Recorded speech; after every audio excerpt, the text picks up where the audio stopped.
हुआ यूं कि बहुत पहले एक गांव था।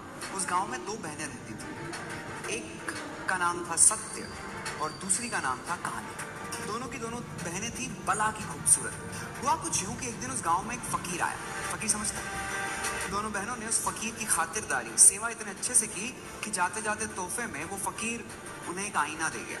अब मेरा अनफॉर्चुनेटली दोनों बहनें आईना जिंदगी में पहली दफा देखी थी। सबसे पहले सत्य ने आईना उठाया, अपने आप को आईने में देखा और एकदम कह पड़ी कि मैं तो बहुत खूबसूरत हूँ, मुझसे ज्यादा खूबसूरत तो और कोई हो ही नहीं सकता। गुरु कर बैठे, एंकड़ में आ गई। अगली बारी कहानी की थी, कहानी आईना उठाया, उसने खुद को आईने में देखा, उसने भी यही कहा कि नहीं, ज्यादा खूबसूरत मैं हूँ। दोनों बहनों में झगड़ा सा हो गया। अब ये बात तय कैसे हो कि ज्यादा खूबसूरत कौन?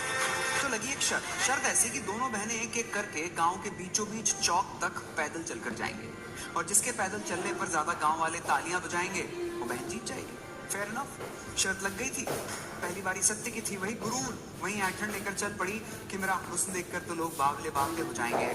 जैसे ही सत्य ने पहला कदम गांव में रखा, हुआ बिल्कुल उल्टा।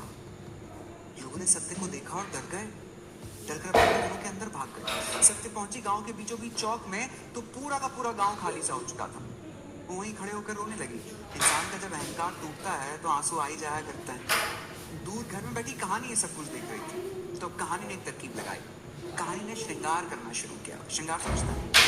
कहानी ने श्रृंगार करना शुरू किया। लहंगा गिरगाम का पहना, सर पर एक सुर्ख चुनर ओढ़ी, माथे पर बिंदिया, आंखों में काजल, गालों पे लाली, पैरों में पायल, पैरों की 10 उंगलियों में 10 अनवट बिछिया पहनकर तैयार हो गई और कहने लगी कि अब मेरी बारी। फिर जैसे ही कहानी ने पहला कदम गांव में रखा, उसके पायल की जब आवाज आई छन, इस छन के पीछे जो घरों की चौकियां बंद थी ना, वो खुलने की आवाजें आने लगी। लोग धीरे धीरे कहानी के पीछे चलने लगे, नाचने लगे, गाने लगे, खुशियां मनाने लगे, जैसे पूरे गांव में दिवाली आ गई हो। आतिशबाजियां चल रही थी।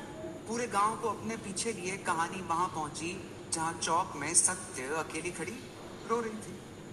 सबसे पहले उसने सत्य से कहा कि सत्य, आज एक बात की गांठ बांध लो कि लोगों को सच सीधे देखना बिल्कुल पसंद नहीं। तब कहानी ने सत्य का हाथ पकड़ा और लेकर पूरा गांव घूमी।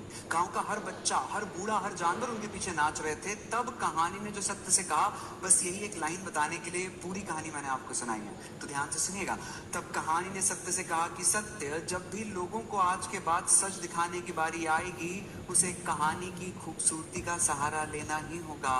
बिना कहानी के श्रृंगार के किसी को सच देखना पसंद नहीं है। मजे की बात यह है कि आप लोगों को बात बताने के लिए भी एक कहानी का सहारा लेना पड़ा।